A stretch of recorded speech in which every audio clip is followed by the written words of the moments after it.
আবেদনকারী কাদের আলী আছেন? আর প্রতিবাদী সিরাজ ভাই, তাড়াতাড়ি চলে আসেন, এখনই আপনাদের অভিযোগ তোলা হবে। কি বলেন আপনি? কি ঘটনা? আজিজ প্রতিবাদী আর আবেদন প্রথমে আবেদনকারীর কাছ থেকে শুনি। আসসালামু আলাইকুম। আমি আবেদনকারী মোহাম্মদ কাদের আলী। সিরাজ ভাই আমার কাছ থেকে 22,000 টাকা 2 মণ আলু দিয়ে আমার নাম করে নিয়েছে। উনি আলু চাষ করেছে, আল্লাহ পাক আলুকে ভালোই দিয়েছে, কিন্তু আমার টাকাটা দিল না। কত সুন্দর করে টাকাটা আমার গায়ে হাত বলে নিল। টাকা চাইতে গিয়ে আমাকে তো কি অপমান, এমনকি স্যান্ডেলে বাড়ি শুধু মাইতে গেছে। আমি আপনাদের কাছে বিশ্বাস করছি। এই যে আপনি টাকা নিয়েছেন, তো জি। টাকা দেন না কেন? আমার কি ঘটনা?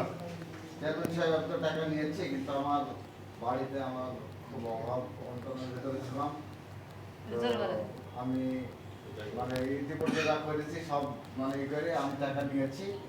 তো টাকাটা আমি মীমাংসা করতে চাই, আমি টাকাটা দিয়ে দিতে চাই। স্বীকার করছেন? স্বীকার জি জি, করছেন? আমি টাকা নিয়েছি। স্বীকার টাকা নিয়ে তো তোমার সাক্ষী আছে?